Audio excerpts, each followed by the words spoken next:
J'étais brisée, vide et sans espoir. Ta grâce m'a trouvée, m'a restaurée. Je n'ai rien à moi, mais tel que je suis, tu me libères, tu me libères. Grâce infinie de notre Dieu qui un jour m'a sauvé. Oh, j'allais de lieu en lieu quand tu m'as retrouvé. Et maintenant je vois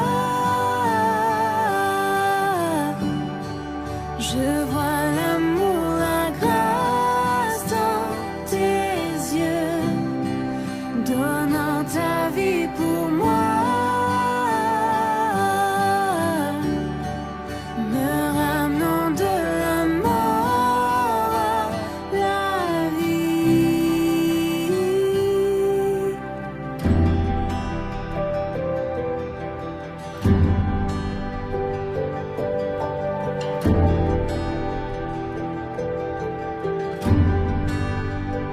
Tu prends nos échecs, tu prends nos faiblesses, tu places ton trésor dans des vases d'argile.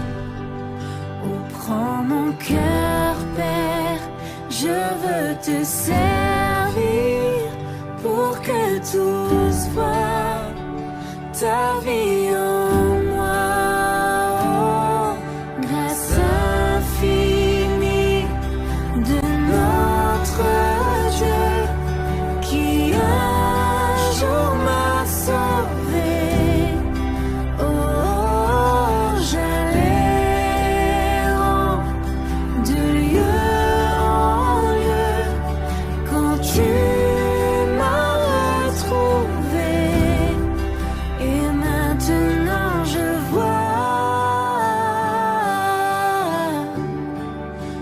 vois l'amour, la grâce dans tes yeux, donnant ta vie pour moi,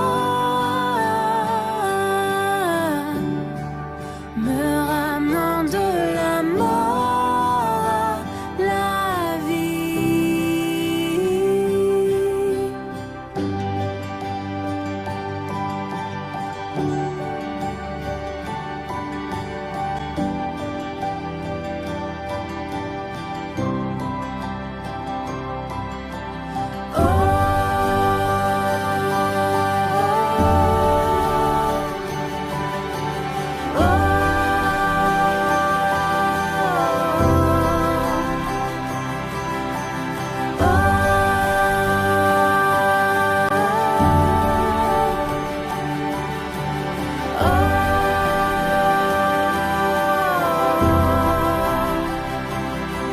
Grâce infinie de notre Dieu qui un jour m'a sauvé.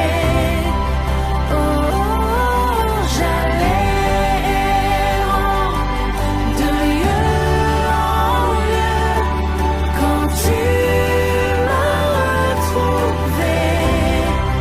Et maintenant je vois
Si la lune me glace et le soleil menace, créateur des étoiles, mon secours est en toi. Si mes larmes ruissellent et que mon pas chancelle, créateur de la terre, mon secours est en toi.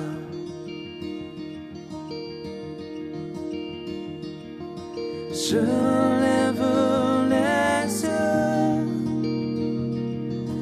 vers les hauts sommets. Toi seul est mon Dieu. Je proclamerai. Toi seul est ma force. Toi seul me restaure mon secours est en toi.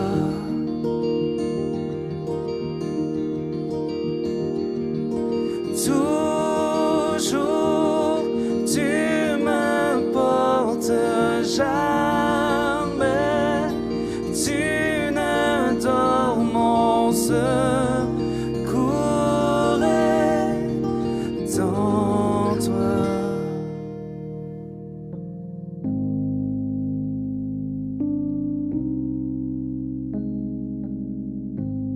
Si la peur m'envahit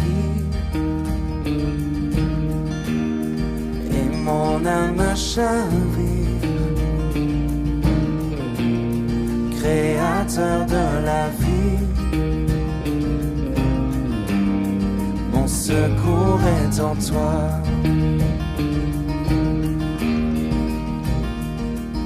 Je lève les yeux vers les hauts sommets.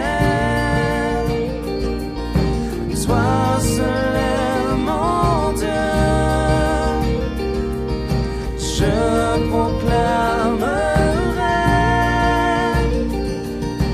Toi seul est ma force.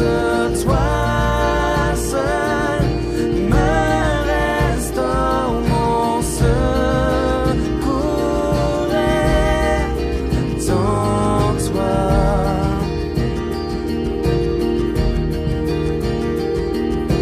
Toujours tu me portes, jamais tu ne dors, mon secours est en toi.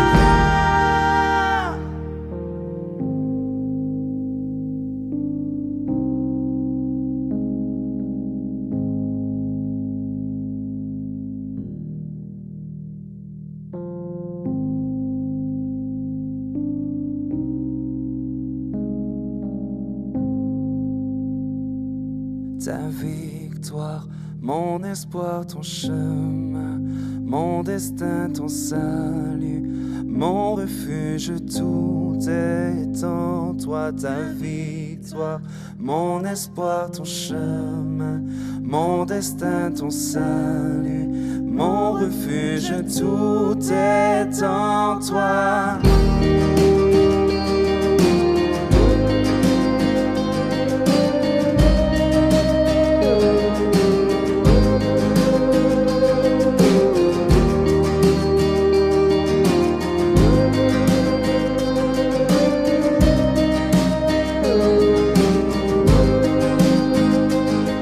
Ta victoire, mon espoir, ton chemin, mon destin, ton salut, mon refuge.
chanterai gloire à l'Éternel. Je chanterai louange à son nom. Je chanterai Dieu, mon essentiel. Je chanterai en l'honneur de son nom. Je viens t'offrir, Seigneur, ce que j'ai de meilleur. Je viens t'offrir ma vie. Oui, à toi, Jésus-Christ. Et même si je suis fragile, et même si c'est difficile, je chanterai gloire à l'Éternel. Je chanterai louange à son nom. Je chanterai Dieu, mon essentiel.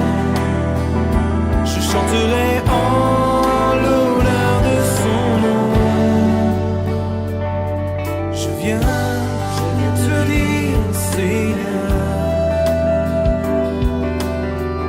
que tu es mon bonheur.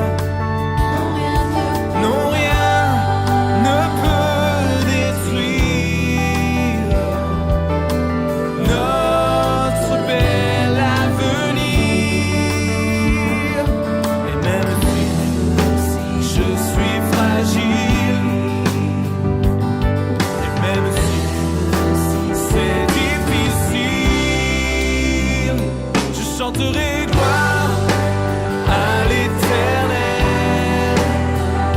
Je chanterai louange à son nom. Je chanterai Dieu, mon essentiel. Je chanterai en l'honneur de son nom. Toute ma vie, je redirai que tu as donné ta vie. Toute ma vie, je redirai que tu as payé le prix. Toute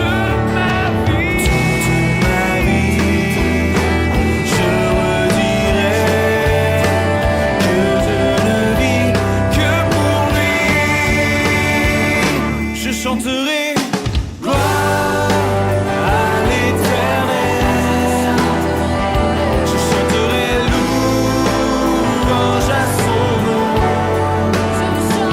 Je chanterai Dieu, mon essentiel. Je chanterai en l'honneur de son nom. Je chanterai gloire à l'Éternel. Je chanterai louange à son nom. Oui, à toi, je chanterai Dieu, mon essentiel. Je chanterai en l'honneur de son nom.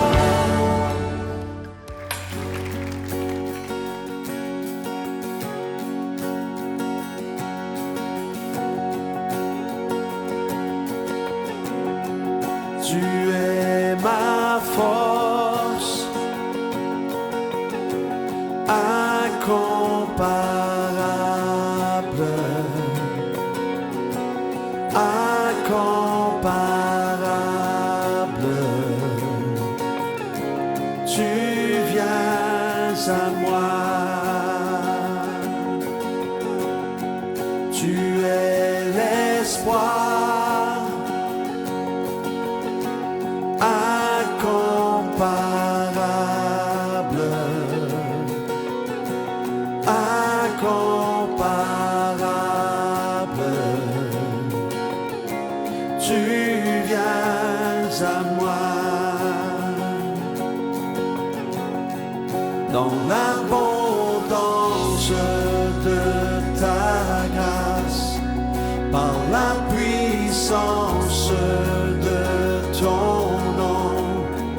tu me relèves, tu me relèves, amour divin, inébranlable, intarissable, tu viens à moi dans l'abondance de ta grâce, par la puissance de ton nom, tu me relèves, tu me relèves, dans l'abondance de ta grâce, par la puissance de ton nom, tu me relèves, tu me relèves.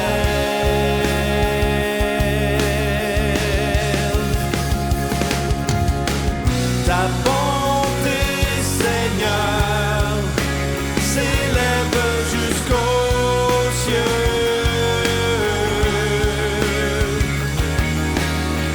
Ta fidélité atteint les nuées.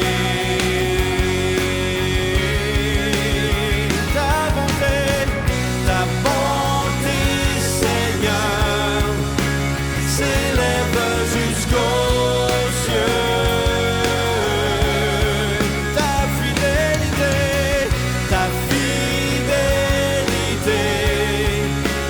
atteint les nuées.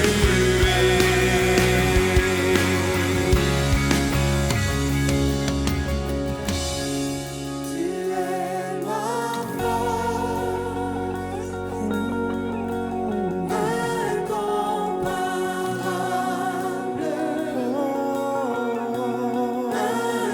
incomparable, incomparable. Tu viens à moi. Tu es l'espoir, tu es l'espoir, incomparable, incomparable, tu viens à moi. Est-ce qu'on peut se lever ensemble? Tu es ma force, incomparable,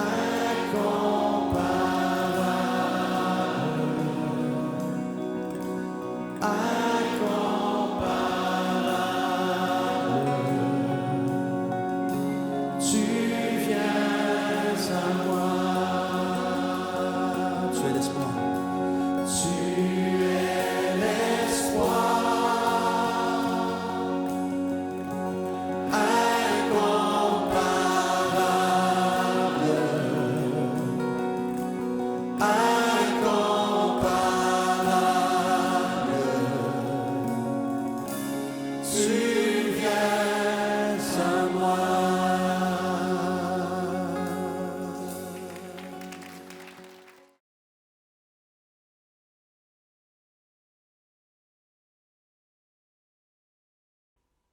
Bonjour à tous, que le Seigneur vous bénisse, frères et sœurs. C'est une joie encore ce matin d'être ensemble pour partager la parole de Dieu, pour laisser le Saint-Esprit nous parler et nous instruire encore sur la volonté de Dieu. Voilà, vraiment que chacun puisse laisser la parole de Dieu pénétrer en lui, laisser la parole de Dieu faire son travail. Et vous allez voir que demain, après-demain et aujourd'hui même, les choses vont commencer à prendre place en vous et Dieu va se glorifier. Voilà, ce matin, j'aimerais parler de la grâce de Dieu qui est notre victoire. La grâce de Dieu qui nous transporte dans la victoire. La grâce de Dieu qui nous fait expérimenter la victoire. Qu'est-ce que c'est que la grâce de Dieu? Nous avons pour habitude d'expliquer que la grâce de Dieu, c'est une faveur imméritée de Dieu. C'est vrai, mais pas seulement. La grâce de Dieu, c'est aussi l'environnement dans lequel nous évoluons dans notre relation avec le Seigneur. En fait, c'est une attitude de cœur de l'homme vis-à-vis de Dieu. Dieu est le Dieu de grâce. C'est le Dieu qui fait grâce. Dieu a choisi en lui-même d'avoir par rapport à nous, les hommes, une attitude de grâce, de faveur. Dieu veut faire grâce aux hommes. Et cela veut dire que tout ce que Dieu va faire dans ma vie, tout ce que Dieu va faire dans ta vie, il le fera simplement par grâce. Et il n'y aura aucun acte de mérite.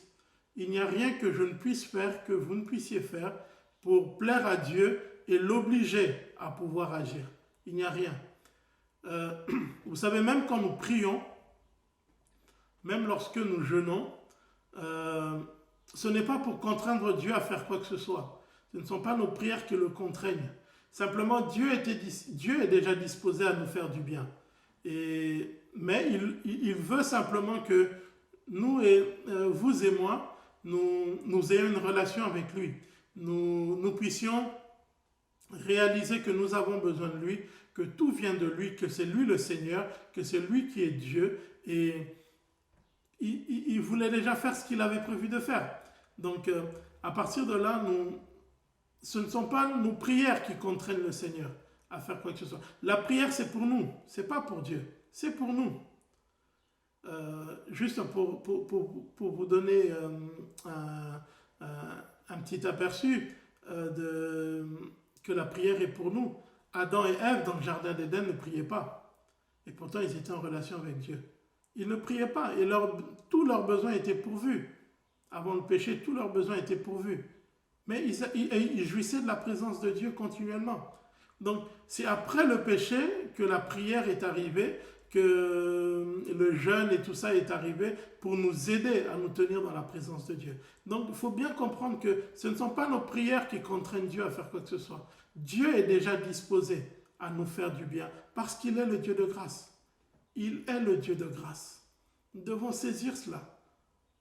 Dieu nous est déjà favorable. Depuis que Christ a tout accompli à la croix, Dieu nous est favorable aujourd'hui, frères et sœurs. Puissions-nous saisir ces choses aujourd'hui. Nous n'avons rien à faire de plus pour que Dieu nous aime plus. Nous n'avons rien à faire. Dieu nous aime déjà, le Seigneur nous aime déjà, abondamment, énormément. Dieu nous aime d'un amour dont nous pouvons mesurer. C'est vrai que c'est facile à dire comme ça, mais c'est une réalité. La Bible en parle du début à la fin que Dieu est amour. Dieu est bon, Dieu est rempli de compassion pour les hommes. Et donc, simplement que nous avons du mal à saisir cela, parce que la dimension de la grâce échappe un petit peu à notre intelligence. Parce que ce n'est pas un mode de fonctionnement auquel nous sommes habitués. Nous sommes habitués à mériter ce que nous avons. Nous travaillons, nous avons un salaire. Dans la société, on nous apprend que celui qui travaille plus gagne plus. C'est un petit peu ça. Donc, et nous devons faire attention de ne pas transposer cela dans notre relation avec Dieu, de ne pas transposer cela à l'Église. Parce que ça n'a rien à voir. Le royaume de Dieu est défini par les règles que Dieu lui-même a établies. Et nous marchons dans les deux. Nous marchons dans le monde parce que nous sommes là, les uns les autres. Mais nous sommes aussi citoyens du royaume des cieux. Et nous savons que ce qui est spirituel est au-dessus de ce qui est naturel. Donc, et le spirituel, la dimension de la relation avec Dieu, c'est une dimension de grâce, une dimension de foi. La grâce nous emmène à recevoir par la foi ce que Dieu fait, ce que Dieu donne. Nous devons saisir cela. Et il n'y a aucune œuvre, il n'y a aucun effort, aucun mérite pour cela. Tout se reçoit par la grâce. Et l'apôtre Paul était un homme qui a beaucoup lutté, qui a combattu pour la grâce de Dieu, pour la notion, l'enseignement de la grâce de Dieu. Parce qu'il avait compris ce que c'était. Dans sa vie, avant qu'il ne soit apôtre, avant qu'il ne soit l'homme de Dieu que nous connaissons, Paul a été un meurtrier. Il a fait du mal à l'Église. Il a fait du mal aux chrétiens. Et un jour, alors qu'il allait encore pour faire du mal aux chrétiens, le Seigneur Jésus va lui apparaître. Et Paul va comprendre que au final, s'il est l'homme qu'il était, c'est la grâce de Dieu. C'est la grâce de Dieu. S'il a pu faire tout ce qu'il a pu faire, c'était à cause de la grâce de Dieu qui agissait en lui. Il le dit lui-même, que la grâce travaille en moi. Donc nous devons bien saisir ces choses. Et donc un jour, l'apôtre Paul va dire dans Romains chapitre 11, verset 6, il dit que si c'est par grâce, ce n'est plus par des œuvres. Autrement, la grâce n'est plus une grâce. Ça veut dire que si tu proclames que Dieu est le Dieu de grâce dans ta vie, alors ça veut dire que il n'y a rien que tu puisses faire pour plaire à Dieu et obliger le Seigneur à agir dans ta vie. Il n'y a absolument rien. Ça veut simplement dire que tout ce dont tu as besoin, Dieu te le donnera par grâce. Dieu agit envers toi par grâce. Dieu se manifeste à toi par pure grâce. Ce n'est pas parce que tu vas jeûner pendant 40 jours que Dieu est obligé de se révéler à toi. Non. Parfois, je l'entends. Il y a des chrétiens, parfois, en discutant avec eux, ils vont appeler, oui, mais pasteur, tu sais, j'ai fait une semaine de jeûne, j'avais ce problème-là, mais là, je suis toujours aussi perdu. Oui, ben écoute, si tu fais un jeûne pour obliger Dieu à te parler, mais tu es en train de te tromper. Le jeûne est simplement un moyen que Dieu nous a donné, que le Saint-Esprit nous donne afin que vous et moi, nous puissions nous séparer un petit peu des choses qui nous distraient habituellement, pour nous concentrer sur la personne de Dieu. C'est un moyen que le Saint-Esprit nous donne pour que nous puissions avoir nos pensées focalisées sur la personne de Dieu. Mais ce n'est en rien quelque chose qui va contraindre Dieu à agir. Non, on ne contraint pas le Seigneur, on ne contraint pas le Père. Il est libre de donner à qui il veut comme il veut. Il y a des personnes, et souvent ceux qui font ça, et ils vont regarder à côté d'eux, ils vont voir le jeune frère qui vient à peine de se convertir, qui même dans sa vie, on ne voit même pas encore vraiment les fruits, le fruit de l'esprit qui se manifeste. Et puis il a la chose que l'autre, il est en train de chercher depuis des mois et des mois. Parfois, on voit des jeunes convertis qui expriment les dons spirituels, mais avec une telle facilité. Et les plus anciens, en tout cas ceux qui sont convertis depuis plus longtemps, ils n'arrivent pas à expérimenter cela. Pourquoi? Parce qu'ils croient qu'il faut qu'ils le méritent par une vie sainte, par une vie droite, par ceci, par cela. Or, Dieu dit que c'est un don qu'il fait par pure grâce. Vous voyez, parfois c'est ça la grande difficulté qu'on a en tant que chrétien. Nous ne pouvons pas mériter les dons de Dieu. Nous ne pouvons pas mériter l'amour de Dieu. Nous ne pouvons pas mériter l'action de Dieu. Nous ne pouvons pas mériter les grâces du Saint-Esprit. Nous ne pouvons rien mériter. Tout est grâce. Aujourd'hui, j'aimerais dire à celui qui se sent le plus faible, mais tu es un très bon candidat pour la grâce de Dieu. J'aimerais dire à celui qui se sent le plus éloigné de Dieu, celui qui se sent le plus incapable ce matin, moi j'ai envie de te dire que tu es la personne qui est vraiment qualifiée pour vivre la grâce de Dieu, parce que la grâce de Dieu est pour les plus faibles, les plus démunis. C'est ça la réalité de la grâce. C'est pour les plus petits. C'est pour les plus petits. Quand je parle de petits, je ne parle pas ni de taille, ni de conditions sociales et tout cela. Non, je parle simplement d'une disposition de cœur. Celui qui sait qu'il est incapable de tout, mais qu'il a besoin de tout qui lui vienne de Dieu. Alors Dieu dit, la grâce est pour toi. La grâce est pour toi. Tu es le candidat idéal. Mais celui qui est déjà trop plein de lui-même, quand je dis de lui-même, de toutes ces œuvres qui méritoires, ben, écoutez, dans ce cas-là, il faut attendre. Peut-être que tu auras un salaire. Mais laisse-moi te dire que tu risques d'attendre très longtemps. Tu risques d'attendre très longtemps. La Bible dit, si ce n'est pas les mérites, ce n'est plus de la grâce. Or, Dieu est le Dieu de grâce. Regardons ce que dit la Bible dans Jean chapitre 1, versets 16 à 17. Il dit, « Nous, en effet, de sa plénitude, nous avons tous reçu, et grâce pour grâce. Car la loi a été donnée par Moïse, La grâce et la vérité sont venues par Jésus-Christ. Jésus est venu apporter aux hommes une chose, la grâce de Dieu. La grâce de Dieu. Tout ce que Jésus a fait, de sa naissance à sa résurrection, à sa glorification, c'est par grâce qu'il a fait tout ça. C'est par grâce. C'est la grâce. Une formule que l'apôtre Paul aimait beaucoup citer aux églises. On retrouve cette formule rapportée dans la parole de Dieu dans 2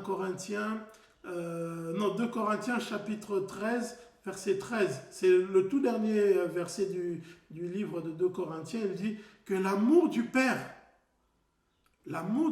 soit avec vous, la grâce de Jésus-Christ et la communion du Saint-Esprit. On retrouve là les trois personnes en Dieu, chacun avec ce qu'il apporte à l'homme. L'amour de Dieu, l'amour du Père. Dieu nous a aimés. Dieu a tant aimé le monde qu'il a donné son Fils. Le Père aime. Je ne dis pas que Jésus n'aime pas ou le Saint-Esprit n'aime pas, mais c'est une disposition pour nous faire comprendre que tout est parti de l'amour de Dieu, l'amour du Père pour les hommes. Et il a donné le Fils, et le Fils, en venant dans le monde, vient manifester la grâce. Et lorsque l'œuvre de la grâce, l'œuvre de la croix est finie, le Saint-Esprit, la communion, nous communique ce que le Père, le Fils ont apporté aux hommes. C'est cela. La grâce de Dieu.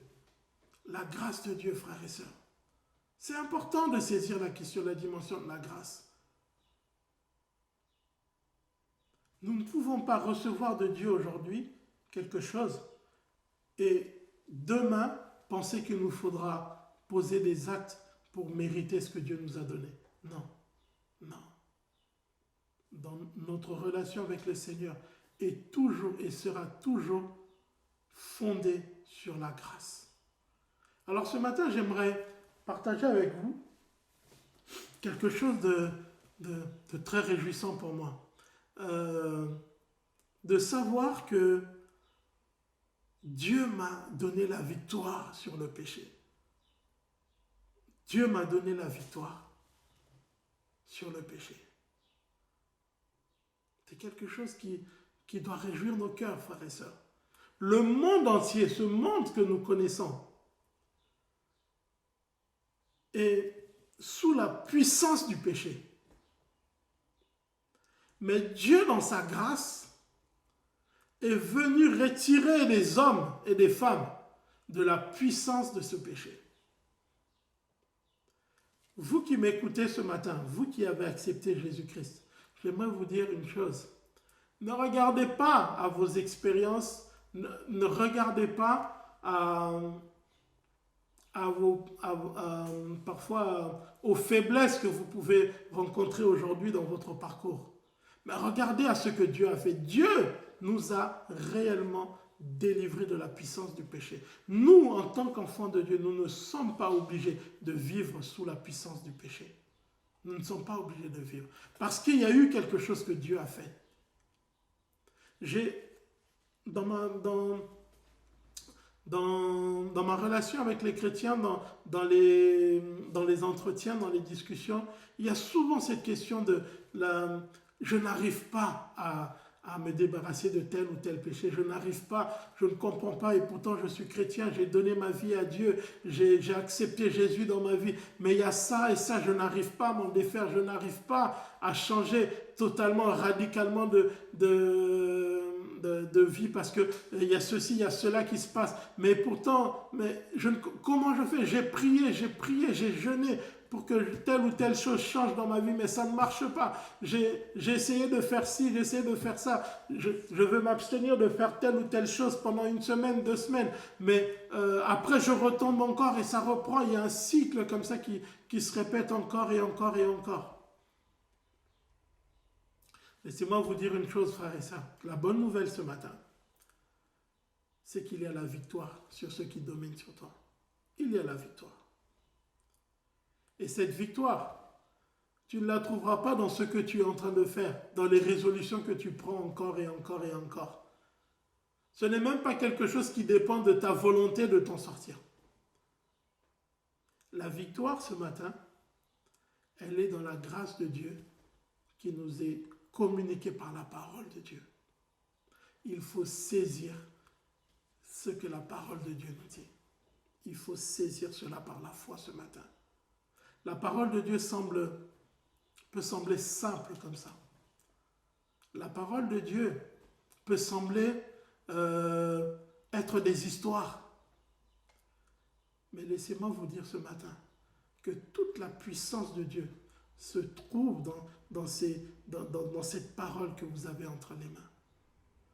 La puissance de Dieu se trouve dans ces lignes que nous avons devant nous, que nous pouvons lire ce matin. La parole de Dieu. La victoire sur le péché se trouve entre nos mains ce matin.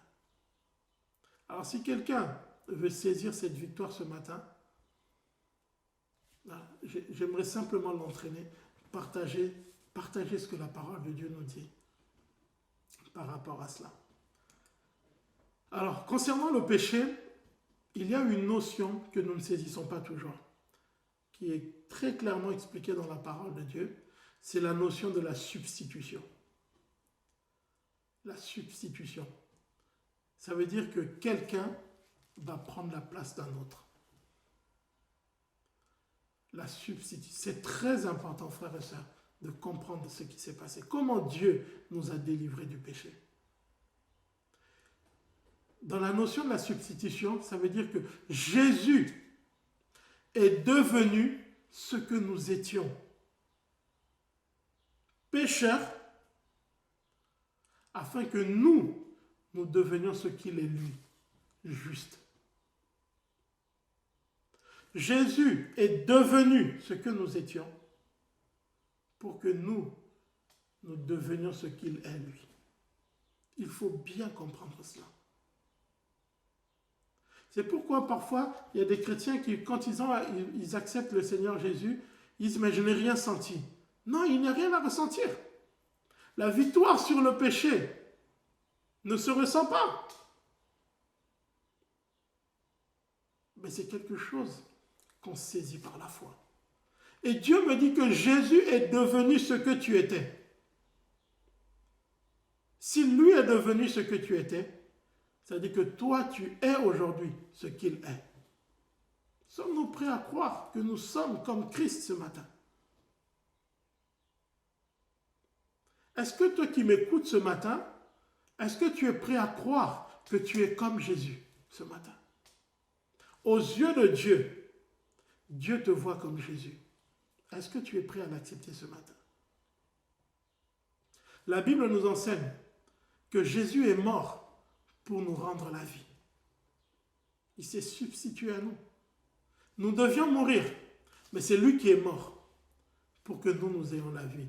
Jésus a été fait péché pour que nous soyons rendus justes. C'est ce que je vous disais tout à l'heure. Jésus s'est affaibli pour que nous soyons fortifiés. Jésus a supporté la honte, les insultes, pour que nous soyons glorifiés. Jésus est allé au séjour des morts pour nous emmener dans les cieux, dans la présence de Dieu. Il a été condamné pour que nous soyons justifiés. Il a été rendu malade pour que la guérison nous appartienne.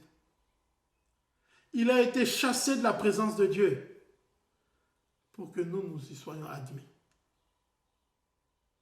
Jésus a subi tout cela. Jésus a subi tout cela. Jésus s'est fait pauvre. Je parle financièrement. Dans la Bible, c'est une question de finance. Financièrement. Jésus s'est rendu pauvre. Bien qu'il soit le Créateur. Il dit, l'or et l'argent m'appartiennent. Mais il s'est rendu pauvre en venant sur la terre pour que toi et moi nous soyons enrichis. Pour que nos besoins financiers soient pourvus. Jésus l'a fait. Jésus s'est substitué à nous. Il a pris notre place. Il a pris notre place, frères et sœurs. Ce que tu crois être aujourd'hui, pécheur, faible, pauvre, malade, la Bible nous dit, Jésus est devenu cela. Si Jésus est devenu cela, si tu crois qu'il est devenu cela, tu dois croire ce matin que toi, tu es devenu riche, tu es devenu juste, tu es devenu, que tes besoins ont été pourvus, tu es devenu riche en Dieu. Sommes-nous prêts à croire ces choses? Sommes-nous prêts à croire ces choses? C'est ça la victoire. Quand Dieu me dit que Jésus a été fait péché pour toi, pour te rendre juste, est-ce que je crois en cela ce matin? Ou est-ce que je suis conscient encore et encore du péché que je commets aujourd'hui? De quoi es-tu conscient ce matin? De quoi es-tu conscient ce matin? Veux-tu entrer dans la victoire, mon frère? Veux-tu vivre la victoire par rapport au péché qui t'assaille, par rapport au vice qui te tient lié? Commence par accepter ce que la Bible te dit ce matin. Commence à accepter ce que la Bible te dit ce matin. Regardons ce que Dieu nous dit dans sa parole ce matin. Dans Hébreux chapitre 2, du verset 14 au verset 17. Il est un peu long, mais j'aimerais vraiment le lire, prendre le temps de vous lire pour que vous compreniez cette question de la substitution. Dans Hébreux chapitre 2, verset 14 au verset 17. Ainsi donc, puisque ces enfants ont en commun le sang et la chair, lui pareillement a participé, a partagé la même condition pour réduire à rien par sa mort celui qui détenait le pouvoir de la mort, c'est-à-dire le diable, et délivrer tous ceux qui par crainte de la mort étaient retenus dans l'esclavage toute leur vie. Assurément, en effet, ce n'est pas à des anges qu'il vient en aide, mais c'est à la descendance d'Abraham qu'il vient en aide. Aussi devait-il devenir en tout semblable à ses frères, afin d'être un grand prêtre compatissant et digne de confiance dans le service de Dieu pour faire l'expiation des péchés. Car du fait qu'il a souffert lui-même, quand il a été mis à l'épreuve, il peut secourir ceux qui sont mis à l'épreuve. Qu'est-ce que cela veut dire? Cela veut dire simplement que Jésus était parfaitement un homme sur la terre, bien qu'il soit le Fils de Dieu. Et il est venu vivre personnellement la condition des hommes sur la terre pour nous sauver parfaitement. Ça veut dire que Jésus est venu connaître ce que tu vis aujourd'hui. Donc, ta difficulté aujourd'hui n'est pas étranger à Jésus. Jésus ne te regarde pas d'en haut pour dire « Hé, toi, pécheur, tu vois ce que tu fais, c'est mauvais, ne fais pas ça. » Non, non, non, non, non, non, non, non. Jésus n'a pas fait ça. Jésus est venu comme toi. Il a été tenté, il a été mis à l'épreuve comme toi. Pourquoi? Pour qu'il puisse te secourir aujourd'hui, toi qui vis ces choses. Il sait ce que tu endures. Jésus connaît la douleur de la maladie. Il connaît la douleur de la maladie. Jésus connaît la noirceur du péché. Il sait comment le péché est noir et sombre. Parce qu'il était devenu semblable à nous. Parfaitement homme pour vivre ce que les hommes. C'est pourquoi quand tu vis quelque chose, ne regarde pas Dieu, ne regarde pas le Seigneur Jésus comme quelqu'un qui est là sur son trône, il est là juste très loin. Non, non, non, non, non, non. Non, il est près de toi parce qu'il sait ce que tu vis. Il sait, il voit quand année après année, mois après mois, semaine après semaine, quand tu essaies de t'en sortir, quand tu pleures parce que tu as très mal, quand tu es en train d'être littéralement courbé par ton péché, quand la honte envahit ton cœur, quand tu te sens indigne de tout. Jésus a connu ça, il sait ce que c'est. C'est pourquoi il ne t'accuse pas. C'est pourquoi Jésus ne t'accuse pas. C'est lui qui accuse, c'est le diable. La Bible dit, c'est l'accusateur. Le Saint-Esprit ne t'accuse pas, frères et sœurs. Il faut arrêter ces pensées comme quoi, oui, le Saint-Esprit m'a accusé de ce... Non, non, il y a un accusateur et c'est le diable. Jésus connaît la souffrance. Il connaît le rejet. Tu te sens rejeté. Tu te sens seul dans ton coin. Jésus a connu le rejet. Ses amis qui étaient avec lui, quand on est venu l'arrêter, tout le monde est parti. Il était en souffrance, il veut prier, il prend ses meilleurs amis, il dit, ceux qui étaient vraiment le plus proches de lui, venez, on va prier, ils vont, il est là en train d'agoniser. Les gars dorment. Il dit, mais vous n'avez même pas pu prier avec moi. Jésus connaît l'abandon.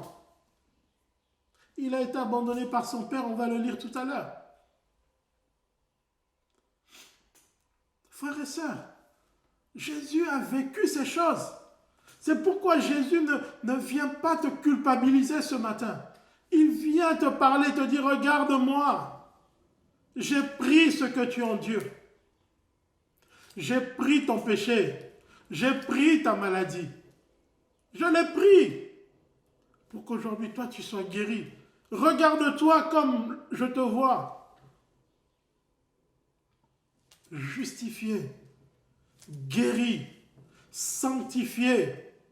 Regarde-toi selon le regard de Dieu ce matin. Tu veux vaincre de ces choses. Tu veux la victoire. Alors change ta manière de voir les choses. Ce matin, change ta manière de voir les choses. Ne te prends pas pour une personne faible parce qu'il dit, moi j'ai été affaibli pour que tu sois fortifié aujourd'hui. Alors tu n'es pas faible. Tu n'es pas faible. Parce que c'est moi qui te fortifie. Comprenez, frères et sœurs, tout part de là. Tout part de là. Réfléchissons un peu à ce qui s'est passé à la croix. Qu'est-ce qui s'est passé à la croix du Calvaire? Lorsque Jésus a été crucifié, il était cloué sur cette croix, il y avait des hommes tout autour. Mais les hommes ne voyaient pas ce qui se passait. Parce que c'était spirituel avant tout. Ce qui se passait spirituellement, les hommes ne le voyaient pas. Mais spirituellement, le Père, Dieu regardait, il voyait ce qui se passait. Les anges voyaient ce qui se passait. Le diable, Satan, les anges déchus, les démons voyaient ce qui se passait. Et qu'est-ce qui s'est passé? Qu'est-ce qui s'est passé? À un moment sur cette croix, qu'est-ce qui s'est passé? La Bible dit que Dieu a mis dans le corps de Jésus toute la noirceur du péché, toutes les formes de malédiction que nous pouvons connaître. Jésus a été fait péché, frères et sœurs. Il a été fait malédiction sur cette croix. Ça veut dire que toute la noirceur des ténèbres est venue sur Jésus. Le Père l'a vu. C'est lui qui l'a fait. Regardons ce que la Bible nous dit dans 2 Corinthiens chapitre 5 verset 21.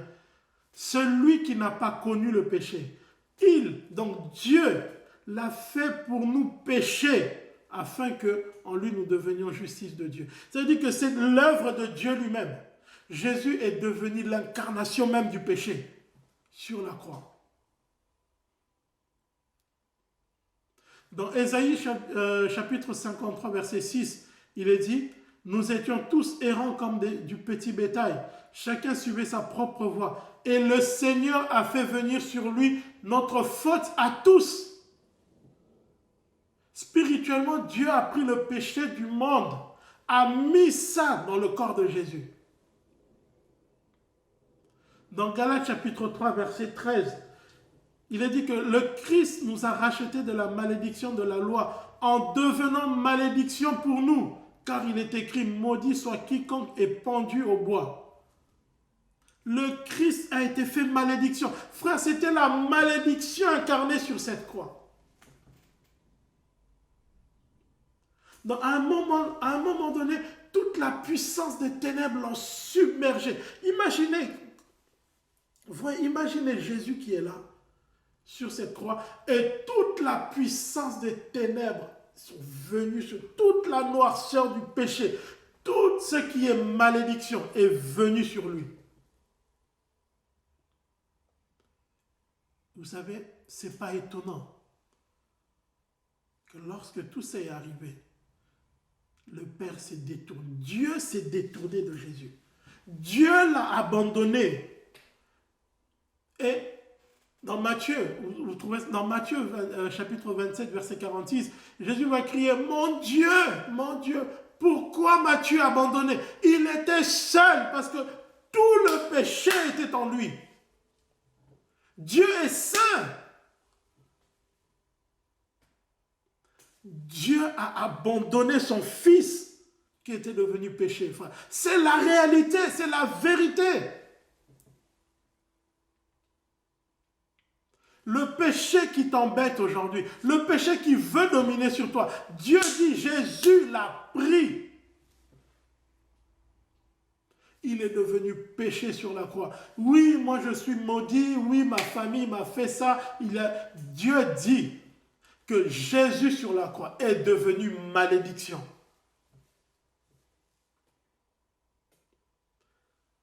Le jugement de Dieu face au péché est tombé sur Jésus. Et Jésus a tout pris. Il a tout pris. Il a bu cette coupe de colère. Il a bu cette coupe de condamnation, de jugement. Il a bu jusqu'à la lie. Il n'a rien laissé. Il a tout pris. Il était notre substitut pour le péché. Il a tout pris jusqu'au bout, frères et sœurs. Toute la condamnation, la colère de Dieu, la puissance du jugement de Dieu est tombée et Jésus a tout pris jusqu'à la fin. Et lorsque il a fini de tout prendre, il va dire tout est accompli et il va mourir. Il n'y a rien que Jésus ait laissé de côté pour notre justification. Par rapport à notre péché. Absolument rien, frère. Il a tout pris. Il a tout pris. Alors, quelles conséquences pour nous? Quelles conséquences pour nous aujourd'hui? C'est 3 jours après, Jésus va ressusciter. Ça veut dire quoi, ressusciter? Jésus est revenu, il est ressuscité, vous savez, avec le même corps. Dans le même corps transformé. Le même corps transformé. Ça veut dire sans péché. C'est le même corps, mais qui est sans péché cette fois-ci, qui est glorifié. Où est parti le péché? C'est dès que la justice de Dieu a été accomplie. Dieu a pris le péché, il a enlevé le péché. Aux yeux de Dieu, la question du péché est réglée. Mon frère, ma soeur, la question de tes péchés est réglée définitivement devant Dieu. La question de tes péchés est réglée définitivement devant Dieu. Dieu a enlevé le péché. Beaucoup de chrétiens ont du mal à croire ça. Beaucoup de chrétiens ont du mal à croire ça. Vous savez, depuis l'Ancien Testament, Dieu dit à son peuple, moi, Dieu, je mettrai en oubli vos péchés. Je mettrai une séparation entre vos péchés et vous, une séparation aussi grande que le ciel et la terre. Nous avons du mal à croire ça.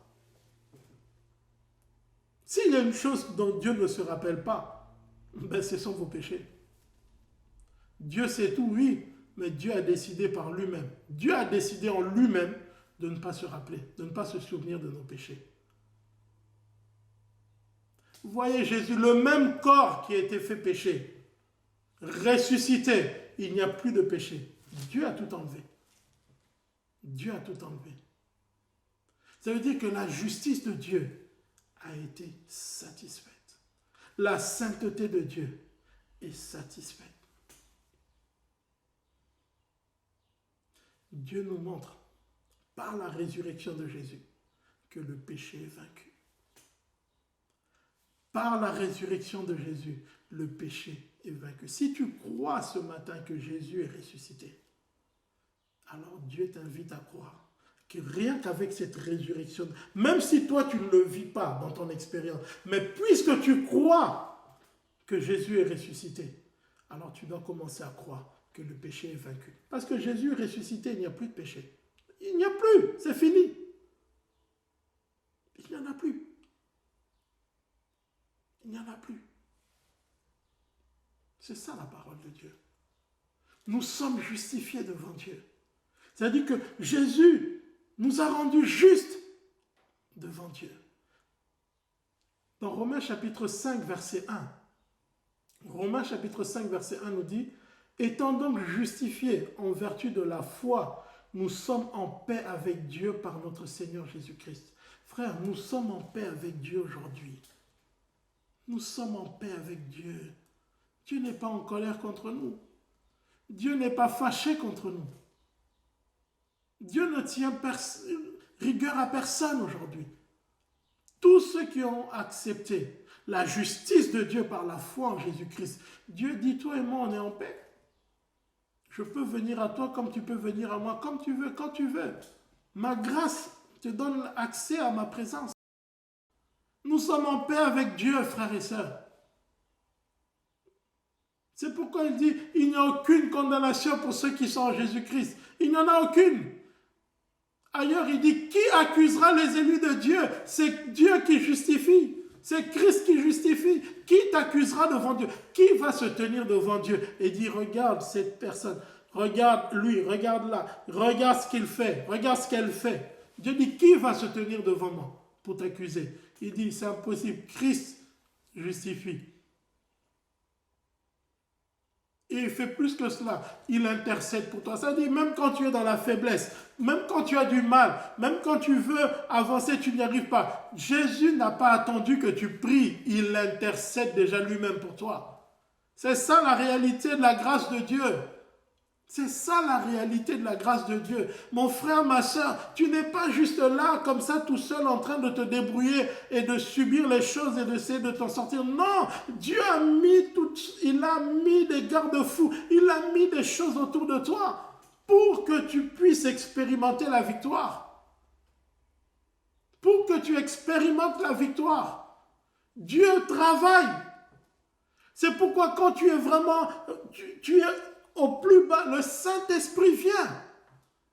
Le Saint-Esprit te parle. Tu entends comme une voix, tu entends comme une pensée qui te dit, mais écoute, et si tu priais, et si tu te levais un peu, écoute, tu n'as pas besoin de faire ça. Écoute, laisse ça, fais ceci, fais cela, réconcilie-toi, pardonne. Pourquoi? Parce qu'il veut que tu entres dans la victoire que Jésus t'a donnée. Il veut que tu entres dans la victoire. Nous sommes devenus la justice de Dieu. Nous sommes devenus la justice de Dieu. 2 Corinthiens chapitre 5 verset 21. On l'a lu tout à l'heure, je vais le relire. C'est lui qui n'a pas connu le péché. Il a fait pour nous pécher afin qu'en lui nous devenions justice de Dieu. Personne ne peut nous condamner devant Dieu à cause de nos péchés. Personne. Personne, frères et sœurs. Nous sommes la justice de Dieu. Quand les anges nous regardent, les anges voient la justice de Dieu.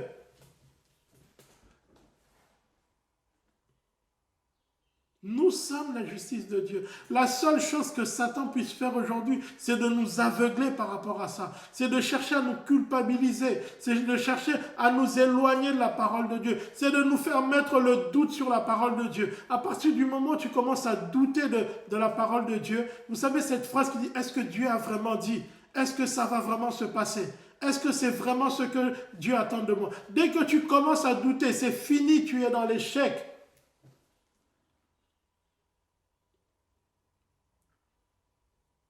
C'est ça la réalité. Est-ce que je vais vraiment guérir? On parlera de la guérison une autre fois. Mais je parle de la victoire sur le péché. Non, ce n'est pas possible. De toute façon, on n'est que des êtres humains. Il y a le corps, il y a les, je sais pas, les appétits ou voilà, le corps veut, machin, tout. Non, non, non.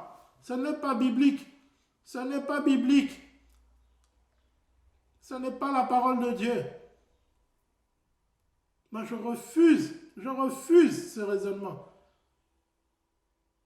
Je veux bien, j'accepte que dans mon parcours, j'ai encore j'ai des progrès à faire. J'ai besoin de grandir encore dans l'expérience de la victoire. J'ai besoin de grandir dans l'expérience de la puissance de la croix. J'ai besoin de grandir, oui, je suis d'accord. Mais ça ne veut pas dire que je suis obligé de vivre certaines choses parce que je suis un être humain. Non, la Bible me déclare que tel que Jésus est, tel que je suis sur la terre, et Jésus est saint, je vis dans la sainteté par sa grâce. C'est ça la vérité de la parole de Dieu. Frère, Satan veut nous fermer les yeux. Et à cause de ça, nous acceptons certaines choses dans nos vies. Nous acceptons certaines choses dans l'église. Comment je vais dire, nous justifions un peu trop nous-mêmes. Parfois, nous sommes très rigoureux, nous sommes très sévères à l'égard des autres. Et quand il s'agit de nous-mêmes, nous nous excusons beaucoup. Non. Il y a la victoire sur le péché. Et cette victoire est pour toi et pour moi aujourd'hui. Il ne s'agit pas de culpabiliser parce qu'on n'y arrive pas. Au contraire, ce matin, réjouis-toi. Parce que la Bible dit que tu es vainqueur. Tu es vainqueur. Accepte-le. Accepte la grâce de Dieu. Laisse la grâce de Dieu venir à toi. Laisse la grâce de Dieu travailler ton cœur. Laisse la grâce de Dieu susciter en toi de nouveaux sentiments. C'est ça. La Bible parle du plaisir du péché. Parfois, nous sommes attachés au péché parce que nous aimons ce qu'il nous apporte. Nous sommes attachés, nous jouissons de cela. La Bible parle de la jouissance du péché. Alors nous aimons ce que nous faisons et nous ne voulons pas abandonner. Et vous savez, il y a une chose que j'ai apprise au tout début de ma conversion. Il y avait une parole que j'avais lue dans un livre, je ne me rappelle plus quel auteur c'était, et je crois que c'était Watchman Nee. C'était une parole de Watchman Nee. Et il disait, Dieu ne sépare pas deux amis. Dieu ne sépare pas deux amis. Tant que le péché est ton ami, Dieu ne se séparera pas de lui. Dieu ne va pas te séparer de lui. Tant que le vice ou ce que tu fais, ce péché qui semble dominer sur toi, tant que tu vas aimer ce qui t'apporte dans la vie, Dieu ne te séparera pas. Mais le jour où tu fais de ce péché ton ennemi, alors Dieu devient l'ennemi de ton ennemi. Dieu va s'occuper du péché. Mais tant que tu vas aimer ce péché, Dieu ne fera rien. C'est ça parfois la réalité que nous vivons en tant qu'enfants de Dieu. Nous aimons parfois nos caractères un peu tordus. Nous aimons parfois un peu notre mauvaise manière de parler ou de répondre aux gens. Nous aimons parfois ces choses-là et on se définit parfois par rapport à ça. Alors Dieu ne fait rien. Alors on ne va pas dire que ça ne marche pas. Non, ça marche. Mais c'est toi qui aimes ce que tu fais, alors Dieu ne fait rien. Mais le jour où prends seulement la décision de dire à Dieu, je ne veux plus de ça, Seigneur. Aujourd'hui, cette manière de parler, de vivre, ces habitudes, ces choses, je n'en veux plus. Je ne veux plus de ça. Vraiment, de tout mon cœur, je ne veux plus de ça. Ces choses deviennent tes ennemis. Alors Dieu s'occupera de tes ennemis. Et tu verras la victoire. Tu proclames la parole de Dieu. Tu commences à proclamer ce que Dieu dit. Christ a été fait péché afin que toi tu sois la justice de Dieu. Je suis la justice de Dieu. Je suis la justice de Dieu. Je suis en paix avec Dieu. Jésus a enlevé le péché dans ma vie. Commence à croire ces choses-là et tu verras comment Dieu va faire. Regardons ce que Dieu nous dit. Le péché a perdu son pouvoir sur nous. Romains chapitre 6, verset 14. Romains chapitre 6, verset 14, il dit, le péché, en effet, n'exercera pas sur vous sa maîtrise, car vous n'êtes plus sous la loi, mais sous la grâce. Dieu dit, écoute, tu es dans ma grâce. Le péché ne peut plus dominer sur toi. Sinon, ce n'est plus ma grâce. Pourquoi Jésus viendrait mourir sur la croix pour que tu vives misérablement comme ça? Mais il n'avait pas besoin de venir, tu aurais eu une vie misérable. Non.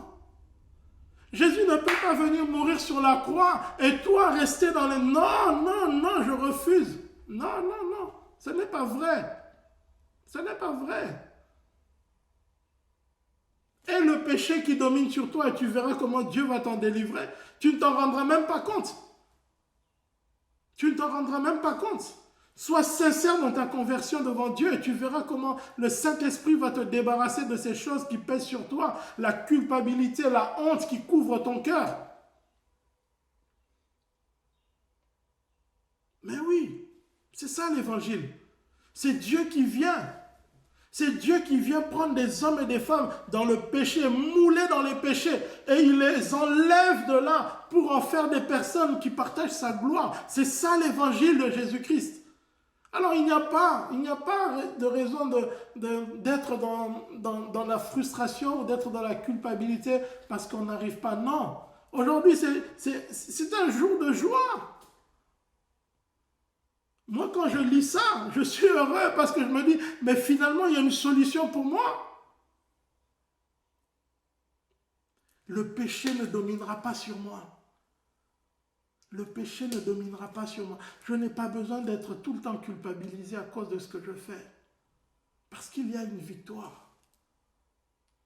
Jésus a porté tous mes péchés. Jésus a pris toute la noirceur qui était dans mon cœur. Jésus a pris toutes les pensées noires qui étaient en moi. Jésus a pris tout ça. Quelle grâce que Dieu m'a faite. C'est pourquoi je vous ai dit, la grâce de Dieu, notre victoire. Quelle grâce ce matin. Quelle grâce ce matin, mon frère, ma soeur. Viens saisir la grâce par la foi. Accepte par la foi cette grâce de Dieu. Accepte-la. Ne laisse pas Satan t'accuser. Ne laisse pas Satan... Vous savez, tout ce que Satan a aujourd'hui, c'est, si j'essaie pour vous expliquer, il n'a que les négatifs des événements qui se sont passés dans le passé. Il n'a pas les photos, il n'a que des négatifs. Alors, parce que les photos, Dieu les a déchirées. Et qu'est-ce qu'il fait? C'est que quand tu tombes ou quand tu pêches, il vient avec ses négatifs, il te dit, hey, écoute, tu te rappelles, tu as fait ça. Hier, tu avais fait ça. Avant-hier, tu avais fait ça. Est-ce que tu es réellement converti? Est-ce que tu es réellement un enfant de Dieu? Regarde les autres, ils prient tout le temps. Mais toi, tu n'as peut-être prié que lundi, on est dimanche. Est-ce que tu es vraiment un enfant de Dieu? Il va te sortir des choses comme ça. Et toi, si tu fixes ton regard sur ça, il va développer la photo, il te la donne. Et du coup, ta relation avec Dieu commence à être difficile parce que la culpabilité commence à remplir ta vie. Mais Dieu te dit une chose ce matin. Regarde à Jésus. Regarde ce que Jésus a fait pour toi. Si Satan vient te dire, mais écoute, toi tu es ceci, regarde, tu as fait cela. Est-ce que tu es réellement un enfant de Dieu? Oui, je suis enfant de Dieu. Oui, je suis enfant de Dieu. Christ est ma vie, il est ma dignité. Est-ce que toi, tu peux te présenter devant Dieu tel que tu es dit? Oui, justement, parce que c'est Christ qui est ma justice. Quand je me tiens devant Dieu, Dieu ne me voit pas, il voit Christ. C'est ça. Dans l'Apocalypse, il est dit qu'ils ont vaincu l'accusateur par le sang de l'agneau, bien sûr, le sang de Jésus qui a coulé à la croix, mais aussi par le témoignage de leur bouche. Ça veut dire par ceux qui sont en train de proclamer. Si tu proclames dans ta bouche que tu es enfant de Dieu, que tu es justifié, que tu es purifié, que Jésus a pris, il a porté tous tes péchés, ce que tu dis, tu deviens ce que tu dis. Et Satan ne peut rien contre ça. Satan ne peut absolument rien contre ça. Il ne peut rien. Alors ce matin, que chacun d'entre nous, nous puissions saisir cela. Que chacun nous puissions saisir cela. Jésus a été fait péché pour nous, pour que nous soyons en lui justice de Dieu. Le péché ne dominera plus sur nous. parce que nous sommes sous la grâce.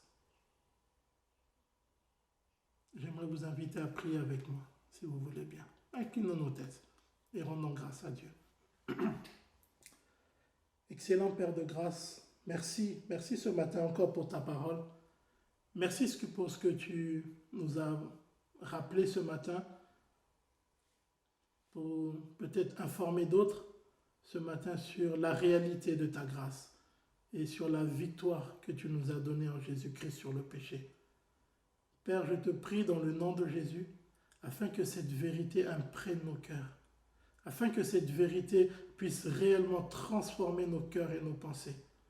Et je te prie, Père Saint, que par la puissance du Saint-Esprit, les uns et les autres, nous puissions expérimenter dans notre vie de chaque jour la victoire sur le péché, la victoire sur les vices, la victoire sur les mauvaises habitudes, la victoire dans nos pensées, la victoire dans nos comportements. Seigneur, nous voulons vivre la réalité de la puissance de la croix au nom de Jésus-Christ. Père, nous croyons que tu le fais ce matin. Nous croyons que par le Saint-Esprit qui nous unit, tu agis profondément dans nos vies. Père, merci pour la foi que tu as donnée à chacun d'entre nous. C'est toi qui la maintiens solide dans ta parole par l'effet de ta grâce. Merci encore. Au nom de Jésus, nous t'avons prié, Père. Amen. Voilà, bien-aimés, que le Seigneur vous bénisse, que sa grâce continue d'agir dans vos vies, que vraiment chacun puisse aujourd'hui saisir cette victoire. J'avais à cœur de partager cela avec vous parce que je sais que beaucoup luttent avec le péché et ne savent pas comment faire. Mais voilà, ce matin, Dieu nous a donné la victoire. La victoire est dans sa parole. La victoire est dans la confession de notre bouche. La victoire est dans le rejet de tous les mensonges que parfois l'ennemi veut mettre dans nos cœurs.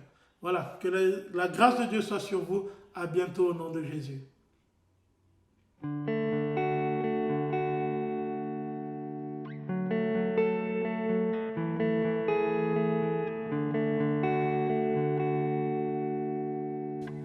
Bonjour tout le monde, c'est Jean-Charles du pôle communication de l'église de Chaumontel. J'espère que vous allez bien. Alors voilà, notre culte en ligne touche à sa fin. Nous avons été ravis de passer ces moments avec vous et nous espérons que vous aussi, vous avez passé un excellent moment dans la présence de Dieu. Alors avant de nous quitter, juste quelques annonces. Premièrement, pour ne rien rater et être informé de toutes nos vidéos, pensez bien à vous abonner à la chaîne YouTube de l'église de Chaumontel en cliquant sur le bouton « S'abonner » en rouge juste sous la vidéo. Pensez également à activer les notifications. N'hésitez pas non plus à visiter notre site web église-chaumontel.com. Le lien se trouve dans la description sous la vidéo. Vous y retrouverez les rediffusions de nos cultes en ligne, des challenges et des études bibliques ainsi que toutes les informations concernant les dîmes et les offrandes. Enfin, si vous souhaitez en savoir plus sur notre Église, si vous avez des questions ou des suggestions, n'hésitez pas à nous contacter là aussi via notre site internet. Je vous souhaite un excellent dimanche, encore merci du fond du cœur pour votre présence et je vous dis à dimanche prochain à 10h pour le culte en ligne. Soyez bénis!